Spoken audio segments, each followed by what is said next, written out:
Okay, here we go. Today, here's the things we're going to talk about. Introductions, what even is RISCA? We did the introductions already. An overview of the grant program, an overview of the grant process, some important rules, top 5 grant writing tips, and top 5 most frequent problems.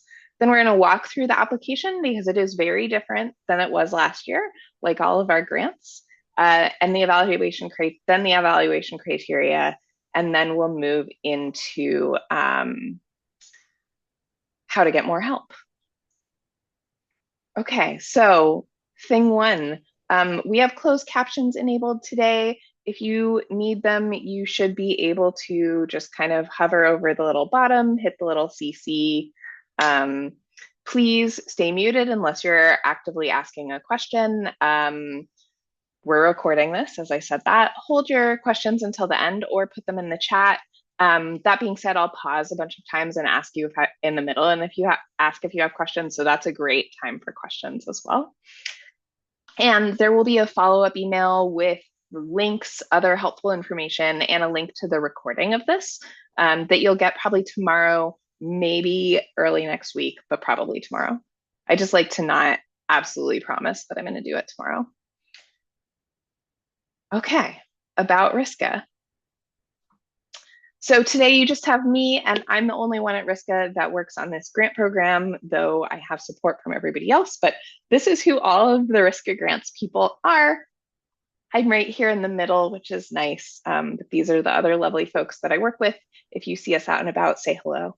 They're all really wonderful. So what even is RISCA? RISCA is the Rhode Island State Council on the Arts. It's a state government agency which is supported by appropriations from the Rhode Island General Assembly and grants from the National Endowment for the Arts. We provide grants, technical assistance, and staff support to arts organizations and artists, schools, community centers, social service organizations, and local governments to bring art into the lives of all Rhode Islanders. Funding cycle for this grant program. Y'all can see my screen's advancing correctly, right? Okay, good. Thanks for the nods, y'all. Very appreciated. So this funding cycle, the due date for the application is by 11:59 p.m. on October 1st. I say by 11:59, and I'll say this again probably 2 or 3 more times this evening. Our grant system turns off when the clock goes to 11:59:00. It's automatic. So don't wait until 11:59 and think you have until it flips over to midnight. I encourage you not to wait till 11:58 either because things always go wrong, but there you go. We expect to be notifying folks about the status of the application in late December. And then the final reports will be due July 31st, since this is a 3-year grant, the 31st of 2026, 2027, and 2028. And just so we know all of the other ways you can get support from RISCA, of all the other grants we have, for artists, at our April 1st deadline, we have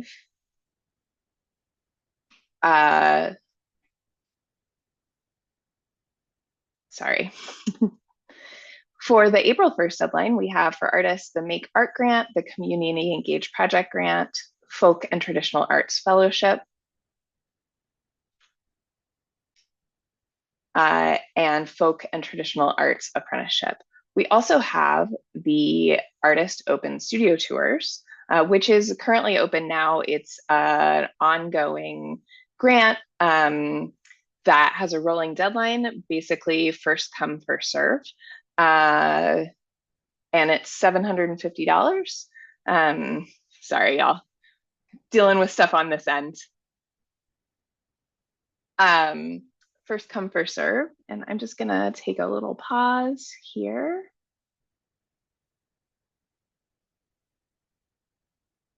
Okay. Um, and then for organizations, we have also at the April 1st deadline, project grant for organizations, arts and health, project grant in education. Then we have general operating support for organizations, which is the sibling to this program. It's currently paused. We're dealing with some regulatory stuff, which is not scary. Everything's going to be fine. We just have to take some time and sort ourselves. Um, and then the cultural facilities grant, which is also currently open, same deadline, October 1st. It's for major facilities improvements for cultural arts and culture nonprofits.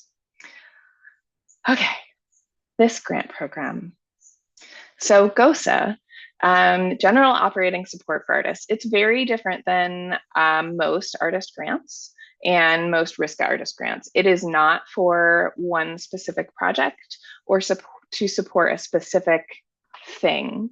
It's unrestricted funding to support your entire practice, you as an artist, longer term artistic goals.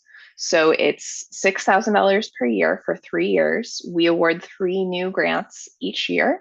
So every year now we have a total of 9 artists receiving the grant at any one time. So from all the applications this year, the panelists will select 3. All right, eligibility, mostly the same as for all of our other RISCA grants. You have to be 18 years of age or older. You have to be living and have lived in Rhode Island for at least 2 years. That's the part that's different. You have to be a legal resident of the United States with a tax ID number.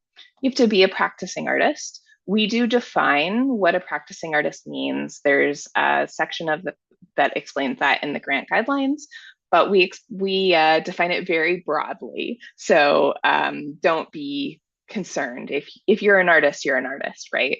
We think you're an artist. You must not be a RISCA council member or staff member or an immediate family member. So I can't apply for this grant and my husband can't apply for this grant.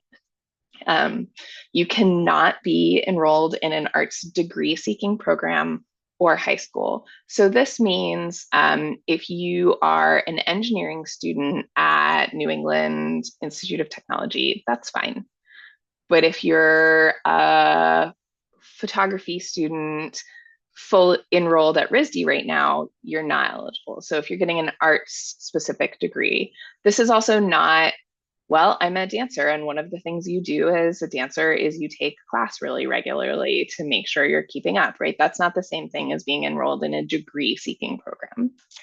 And then you can't be overdue on any RISCA final reports. You might have some outstanding because you've gotten grants from us in the past, but they are not overdue. That's fine. They just can't be overdue. So I'm going to talk a little bit about who we awarded this grants to the last 2 years. So this is the current cohort from 2024, so 2 years ago, because we're running on a fiscal year. So we have a wonderful cohort of 3 folks from 2024. So this year will be their last year in the group. Sasha Asbel, who is a fiber and textile artist, working with natural plant-based dyes and natural fibers, and she's really focused on the local fiber shed and the local flora and fauna. She's also teaches architecture. Bob Dilworth, who is an incredible painter, retired from URI after a long time of teaching there. Is sort of branching out into more textile-based works now, and it's really cool, but he's just a wonderful painter. And Edwige Charlotte, who is a multidisciplinary artist who sort of started based in printmaking, but again, also is looking at like printmaking onto textiles and 3-dimensional installations and does very collaborative work. Then last year's cohort, so we have 2 more years with these folks are Dr. Claire Andrade Watkins. She is a documentary filmmaker and cultural historian, specifically about the Cape Verde community in Rhode Island, as you can kind of guess from looking at her image of Fox Point. Sarah Young, who is a glass artist and sculpture artist and does sort of large glass pieces that are really interactive and kind of intersect with the body a little bit. Um, and then Miguel Enrique Lastra, who is a three-dimensional sculptor and ceramicist, relatively recent RISD grad. Yeah, making cool people making cool work. All right, the grant process. So you're going to apply for the application. The first thing you need to do is carefully read the grant guidelines. The second thing you're going to do is create a profile on Foundant, our online grant system. If you already have one because you've applied for a grant as an individual with RISCA before, great. Same system, that hasn't changed. It looks a little different than it might have in April, so we'll look at it today. They did a software update. I see your panic, Catherine, and don't worry, it's actually really user friendly because I had the same look of panic when we got the message that they were doing that. Then you'll ask questions and get grant support if you need. You are not required to talk to me ever again as part of this grant application, but you're invited to if you want to. But it's not a requirement. Ask questions, get grant support if you need, gather your work samples and your support materials and write the application, and then hit submit before the deadline, and then you wait.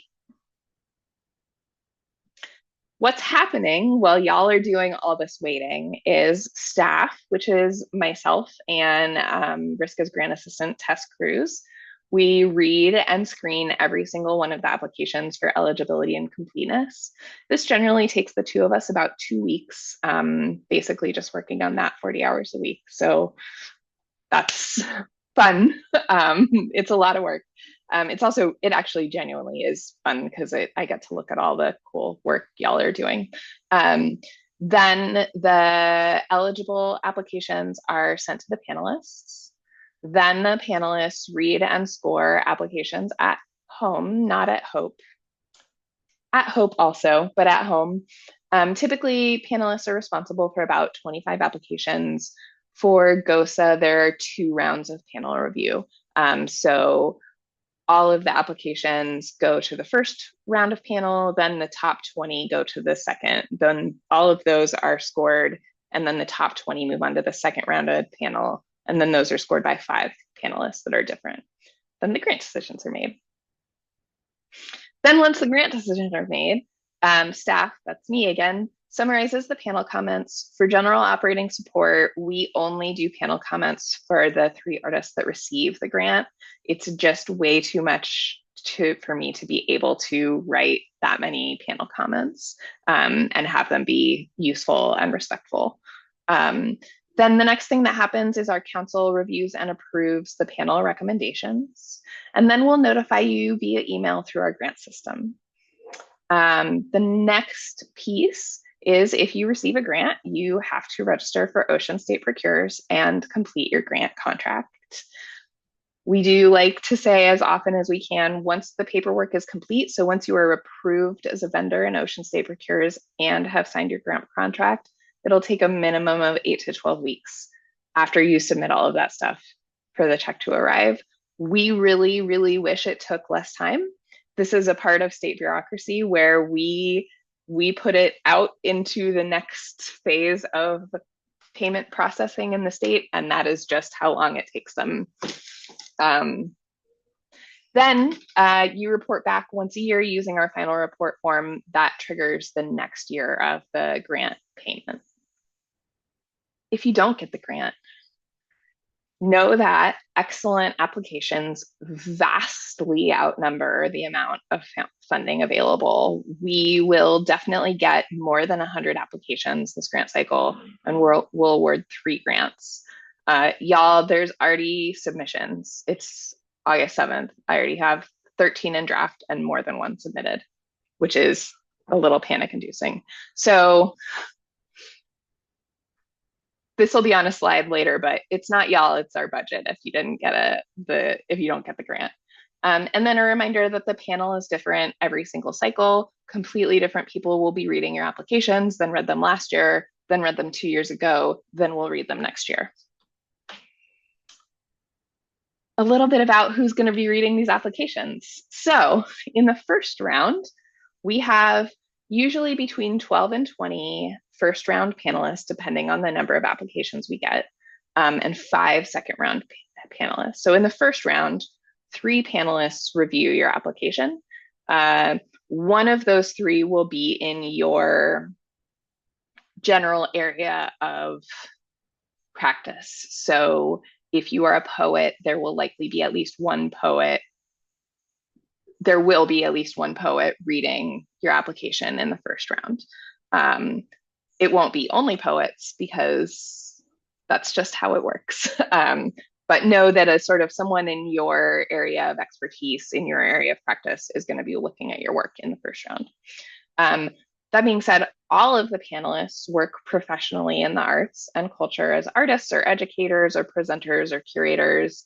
I've had curators and presenters from the ICA, from Mass MoCA, from RISD Museum in the past. So it's that sort of person, faculty from around the country who are really used to like evaluating people's writing and work. So it's all professionals, working professionals. Approximately half of the panelists will live or work in Rhode Island, and the other half are from outside the state, around the country. Who these people are. All of these panelists are over the age of 18. You can only serve, and this is for all of our panels, you can only serve on a panel once a year for 2 years, but then you have to take a year off. And you can't serve on the same panel 2 years in a row. So that means that for the GOSA panel this year, it will be all people who have never served on GOSA ever before, because there's only been 3 years of GOSA so far.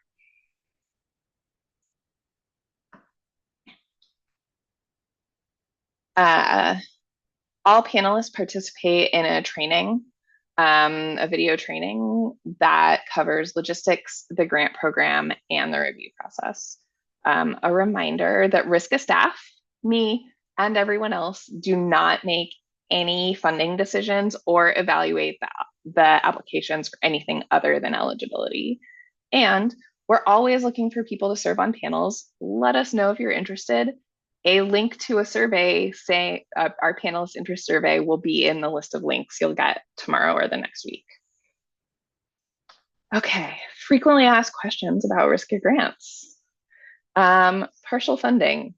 This grant, unlike many of our other grants, does not do partial funding. You either get the full grant or you don't get a grant. You can decline the grant for any reason. Nothing bad will happen. It will not impact future applications. In fact, future panels won't know that you ever declined a grant unless you say it in your application. If you receive the grant, you have to stay in Rhode Island. That being said, we understand life happens and nobody can give us a promise like that, right? So if you do end up moving out of state, you won't receive the remaining payments after you move. You will not have to give us back the funding that we've already sent you. This hasn't happened yet, but we just, we plan for it. Okay, and I have a question from Catherine. Can you be a panelist in a category different from your own if you are applying in the same cycle? Yes, and this happens sometimes, particularly across the individuals and organizations. So because we value the voice and expertise of artists on our arts panels. And so we like to have local practicing artists on our organization grant panels. So that actually happens relatively frequently, and the other direction as well.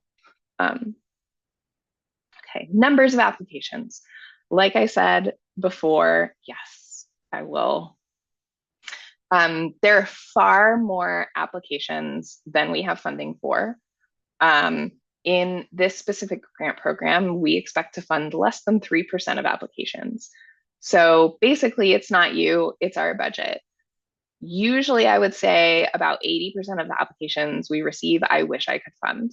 There's always going to be a couple clinkers, but usually there's way, way, way more good projects than we have money for. So just keep that in your mind if you don't get funded, right? It's not you, It's the budget. Okay, some important stuff. Don't be late. The grant portal turns off at 11:59:00. And the important part here is we do not accept late applications for any reason. Um, Apologies if any of you on this call have been the person in my email inbox the next morning or at 12:05 a.m. because it happens every single grant cycle, right? Like, just know it happens every single grant cycle and it's heartbreaking for me. And we just can't accept late applications for any reason. And also, I am not awake at 11:55 to help you if your technology crashes. I will be asleep. And our software system is based in Minnesota, so they're also asleep, like the company that runs that software. So they probably can't help you either. Okay, oops, I got something on my application wrong, and I hit the submit button already.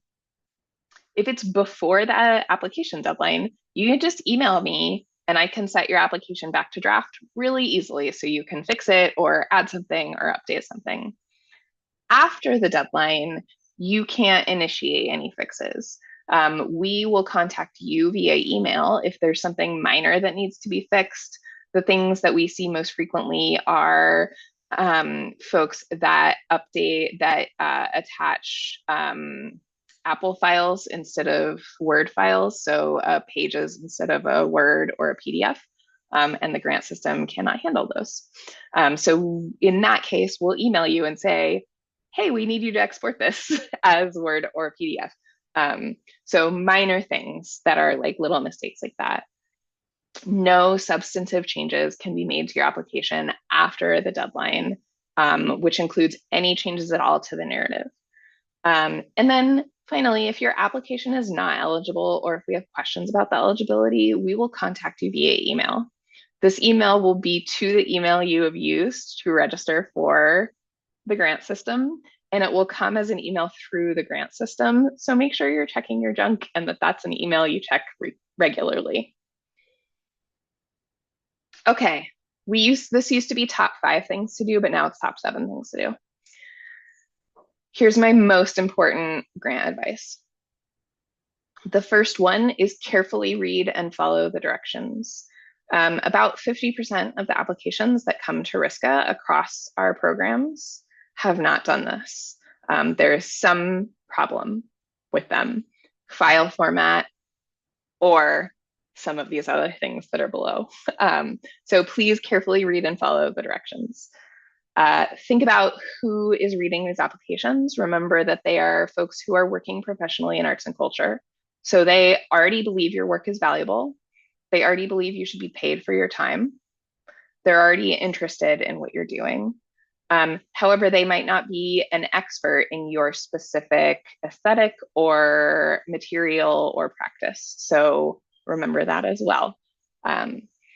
Make sure your application is telling a unified story and the big picture is clear. So if I read about what your goals for the next 3 years are, I should be able to understand those goals in relationship to the work samples that I see. They should make sense together. So sort of want to see one story about who you are. Then the next one is directly answer the application questions. They are there for a reason and they're directly related to the review criteria. I also really recommend having someone else read your application. This helps with the clarity and big picture unification, but also making sure that you're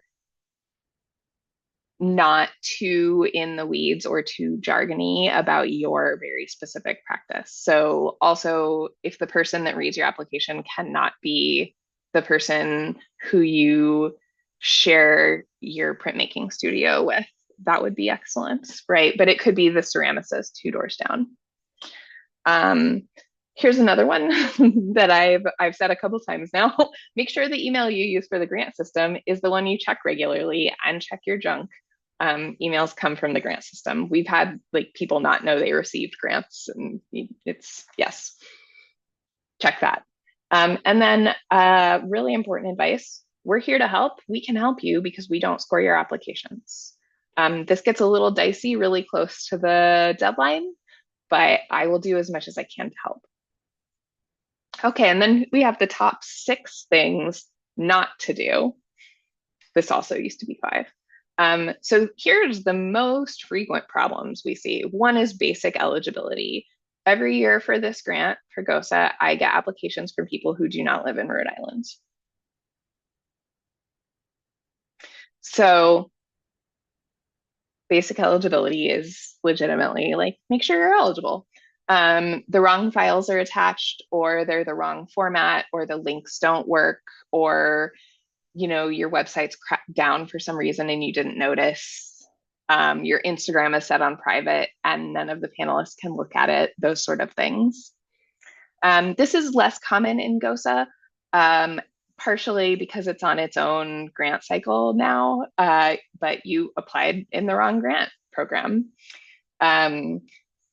We see this too a lot, that the answers to the narrative questions are one sentence and they don't directly address the question. Most of the review criteria is not about the work, right? Because that's all subjective. So make sure like those answers are really important. For GOSA, another common problem I see or question I get is, can this grant support this specific painting I'm working on that I want to finish in the next 4 months? Like, yeah, it can, but that's not a compelling application because that's a project that's shorter and long-term and sort of self-contained. That's a Make Art grant.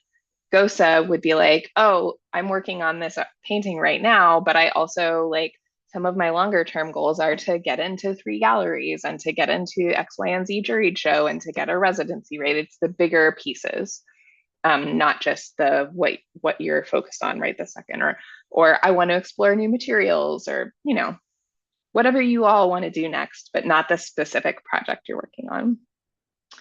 And then this is another follow the directions. The application doesn't follow the grant program guidelines. Okay, I am going to escape out of here. All right, do you all see the grant system on my, okay. So this is what our online grant system looks like. I would love to remind you all that we have 2 separate online grant systems, one for individuals and one for organizations.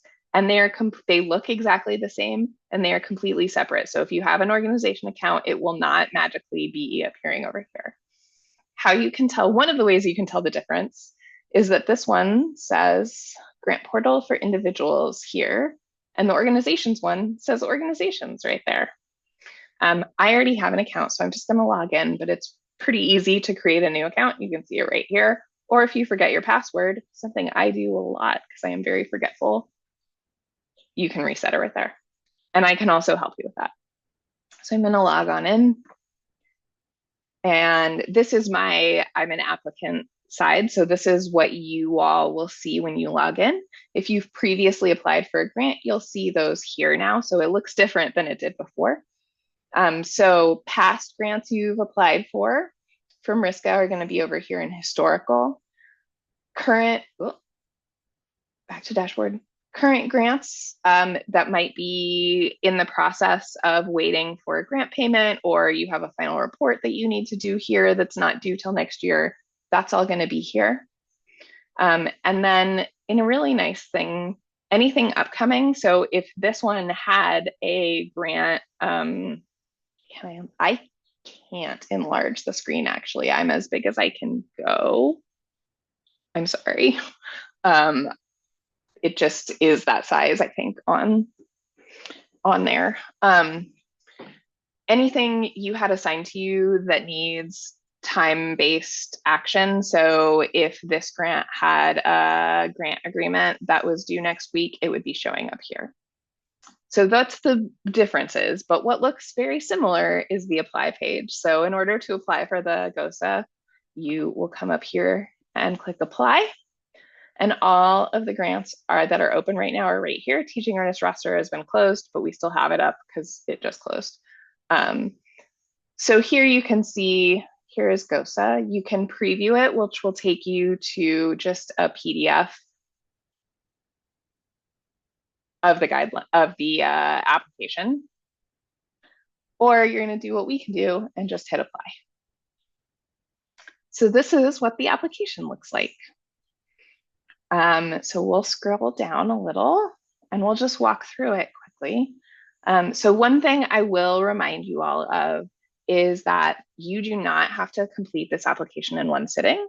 You can save it and come back to it. Just make sure you click the Save Application button down here at the bottom, which is conveniently and problematically next to the Submit Application button, things that I have done before. And then the site abandon request, which means it won't delete it. I can get it back if you accidentally click this, but it makes it go away.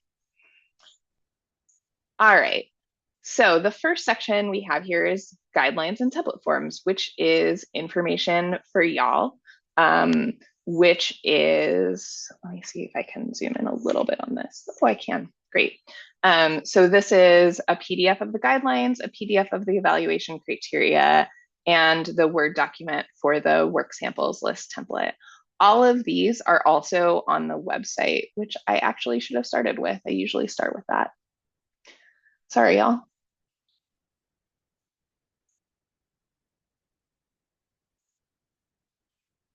So this is RISCA's website. You can get to the grants portal by going through a grants page, but also there's some helpful pieces of information here. So we have applicant resources, which is basically an applicant FAQs. A lot of information here. If you click on panelists, you'll find out what happens after your application. We did talk through that. And then it has the panel interest form and timelines. So that's all really nice. And we'll go back to grants and we'll click into general operating support for artists.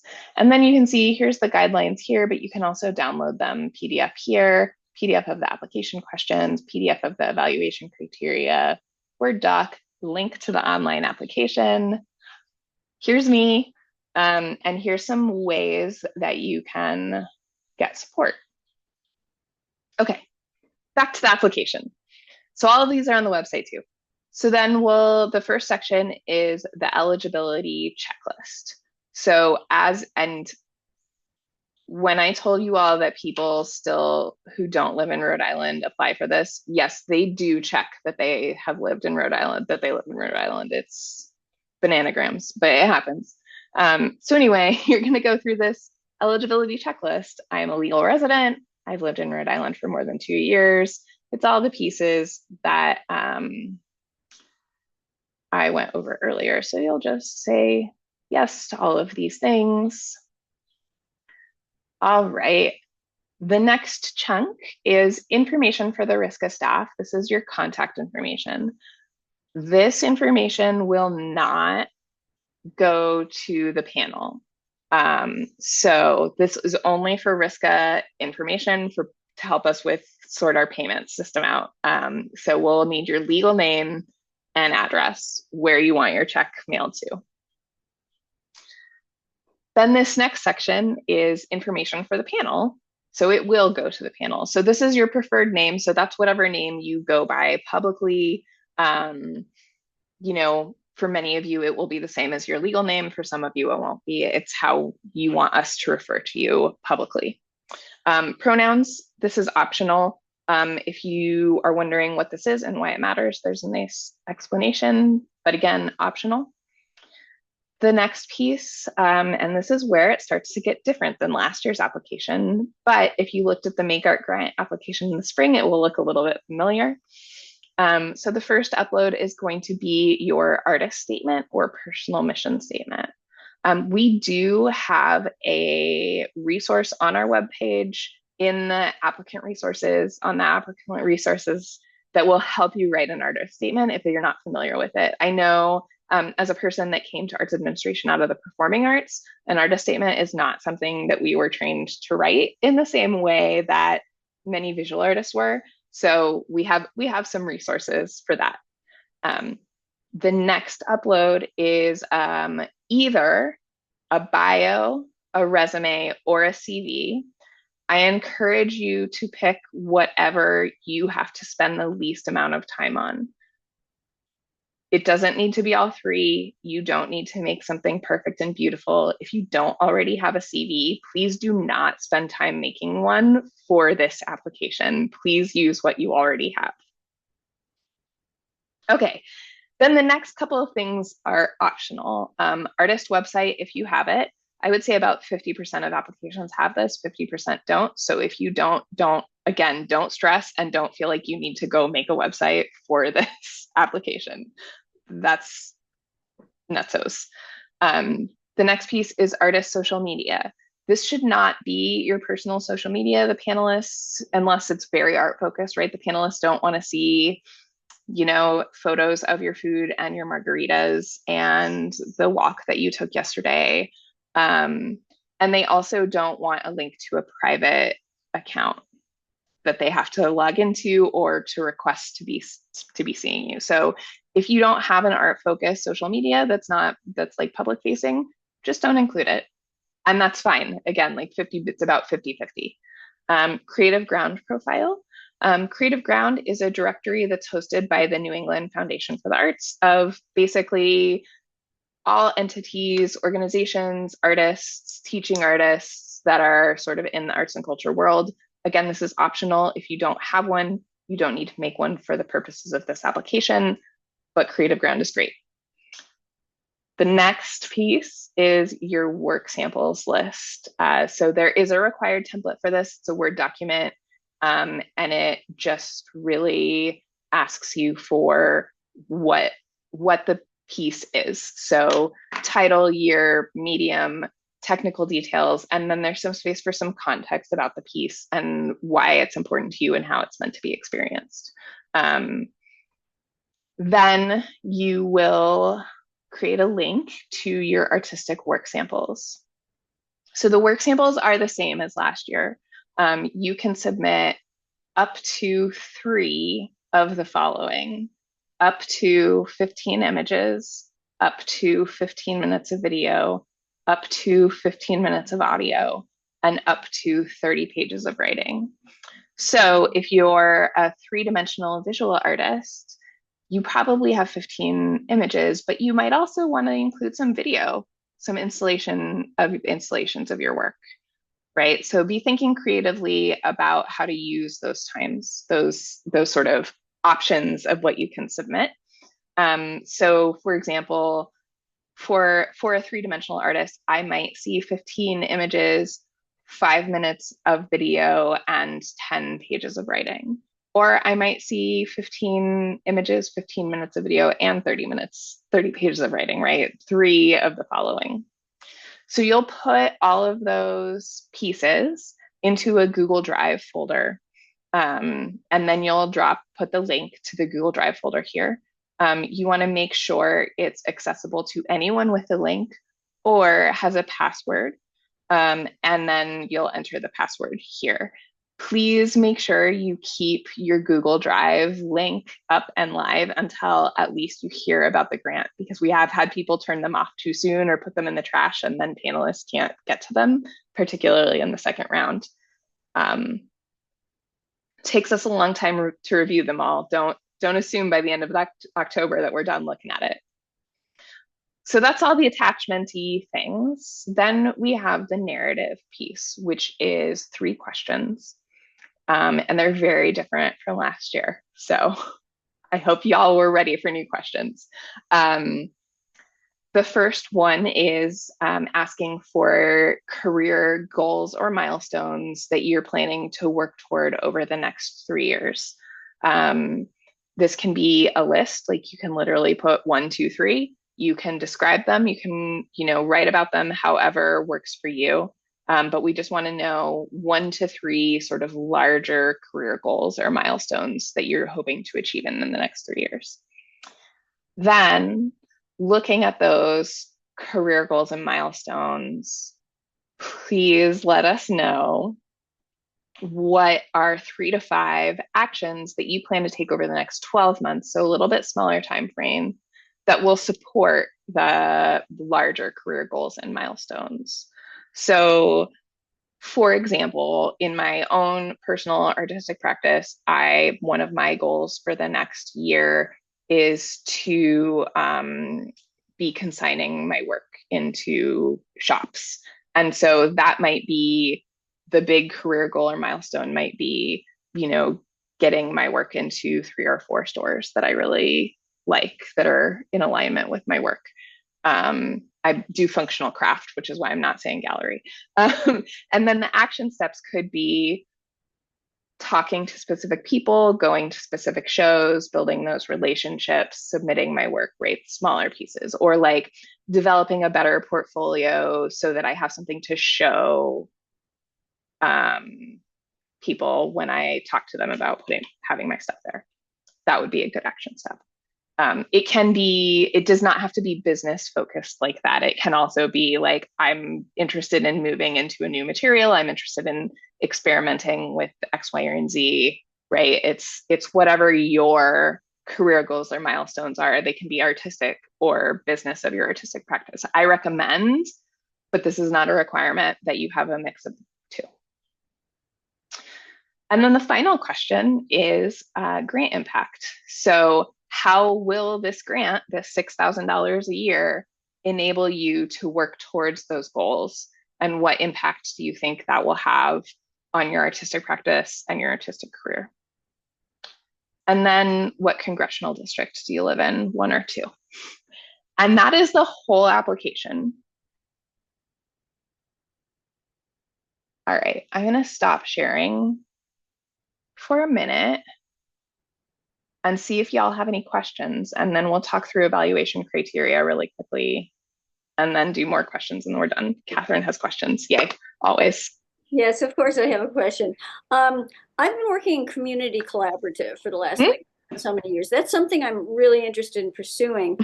Um, However, there's a couple things that seem like they're kind of like side goals, but I want to know if I can tie them in. Like, for instance, I've been developing techniques to engage non-artists in artistic practices.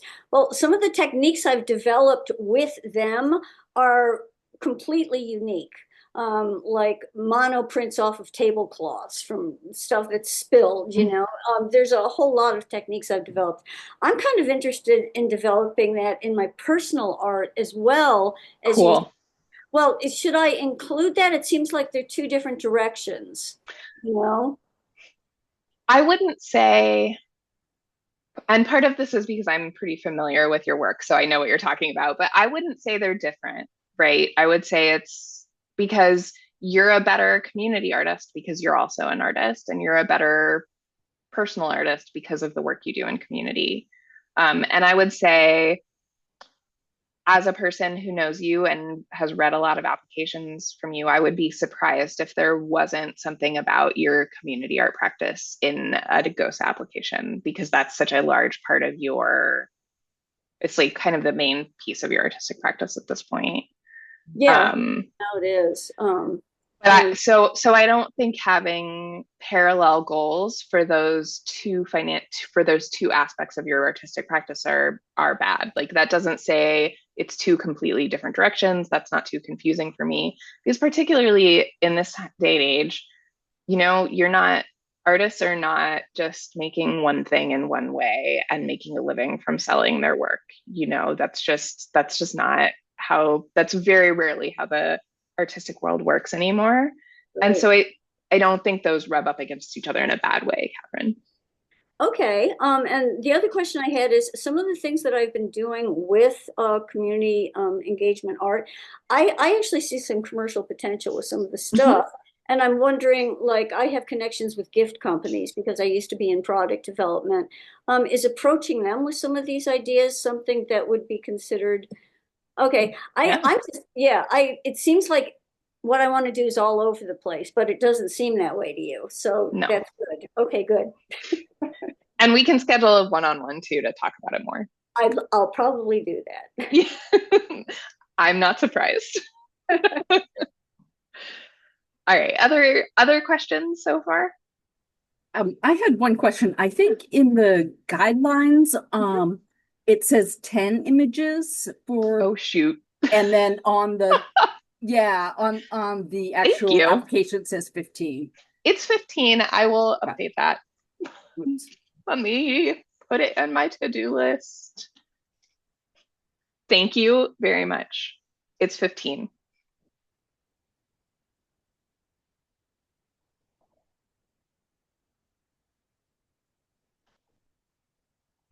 All right.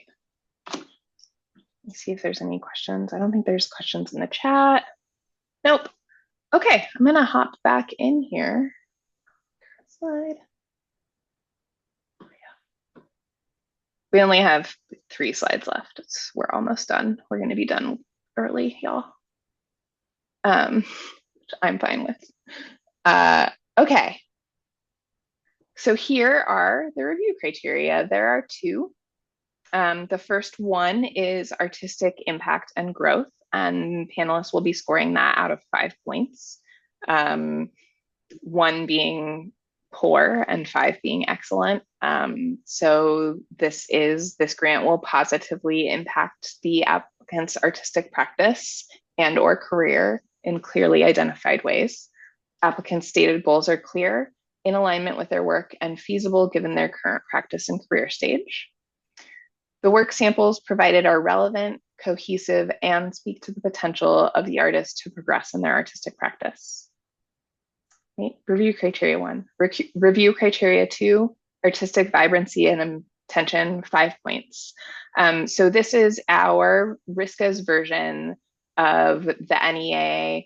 The National Endowment for the Arts requires that we use artistic excellence and artistic merit as a review criteria in all of our grant making. And that's statutorily required of them. It would literally take an act of Congress to change that. So, and they have bigger fish to fry these days. So, but they give us, leeway on how we define that. So the way that we are defining it for this grant is artistic vibrancy and intention. Applicant clearly demonstrates personal voice, vision, and originality in the proposal and work samples. Applicant demonstrates a clear understanding of and commitment to their craft, both in look and feel, aesthetics, and in technical skill. And the application and support materials demonstrate a consistency of actions, values, methods, and goals. So this is sort of does this next step make sense for this artist, or is somebody who has been doing photorealistic oil paintings and is for 20 years and is applying for a grant to take tap dance classes, right? Unless you do some really excellent writing to bridge that and to make it make sense, that's not going to be a unified, feasible, or consistent, right? So that's sort of what that means. They want to see that it makes sense. However, if you're, like the folks reviewing this are all artists and curators, they're going to like artistic exploration, moving your practice forward, exploring something new, experimentation. That's not a bad thing. It just should be sensical. All right. And then how to get more support. So I already showed you our website, which has a bunch of things on it. Alongside this webinar recording, we also have a webinar on how to use Foundit, although that's the grant system, although that's now outdated, and other videos on our YouTube channel. I will send you a link to this video.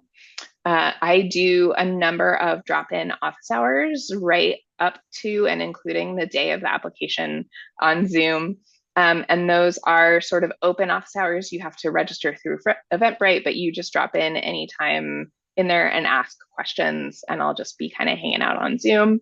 And then one-on-one meetings. So if you feel like you have more than 1 or 2 questions or want to have a conversation, you can schedule a one-on-one meeting with me using a Calendly link. That link will be in the follow-up email that you'll get tomorrow or next week. It's also on the GOSA website.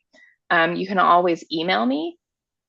And then we also have a Facebook group called Artists and Creatives of Rhode Island. If you're on Facebook, That is a place where you can ask questions, and I'll also be posting reminders and such there. Um, I'm not sure what don't is another contraction for here. Clearly, I need to do some little bit of editing. You can tell I'm not the detail-oriented one on the staff. Um, don't wait till the last minute though, because on the last day, I probably won't have time to answer your email, and maybe not the last 2 or 3 days.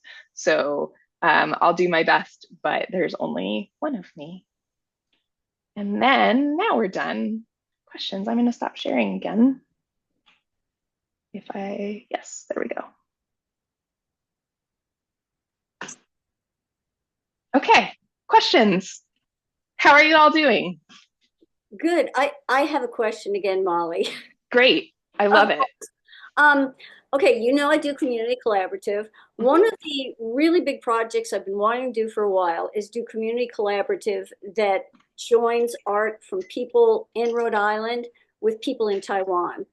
And the reason I want to do this is because my family's there. I actually have a venue. I could set this up. I actually have a group I could get together. I've got translators. Would it hurt or help my chances to try to do community collaborative that brings us together with an international group? Um, I'm not sure it would go strong in either direction. I think for me, knowing you, it makes perfect sense given your art practice and your life. Um, the one thing is that the RISCA dollars, so you could do that, but the RISCA dollars couldn't support work happening outside of the state of Rhode Island. So it could support the activity of that happening in the state of Rhode Island. You could still do the project. The dollars just technically couldn't support it, but there are ways that you can make that work. For example, once you pay yourself a stipend, then that money is yours because you've paid yourself with it. Oh, okay. We can talk about it. We'll talk. I'll be setting up a meeting. And then we had one question, when is the deadline? The deadline is October 1st before 11:59 p.m. Set it in your head as like 11 p.m., 10:59 p.m. I mean, really set it in your head as like September 28th, but I'll take what I can get. Like I've worked at RISCA long enough that I know that more than a third of the applications come in between 5 p.m. and midnight on the last day. So also, if you're submitting your application between 5 p.m. and midnight on the last day, you're not alone. I have a question.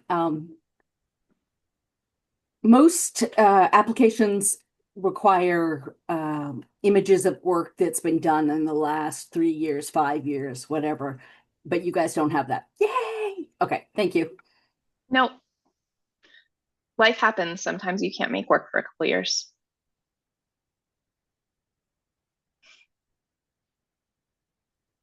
I have a question. Ah. Hi. Hi. Is it slated at all towards doing community or like work that involves Rhode Island as opposed to just doing work, like new bodies of work? Okay. No. Okay, good. Just checking. No. Okay. Just to support artists doing their work. That's sort of the goal of an unrestricted grant, is that y'all know what you need to do. Right. So it's more about it making sense in terms of the work you've done before and growth in the new direction. Yeah. And it's about, but it's not about what my goals are for you. It's about what your goals are for you. You're going to know best what you need. You're going to know best what you want to do next. Right. And it doesn't have to be community engaged, though it can be. Okay. Thank you.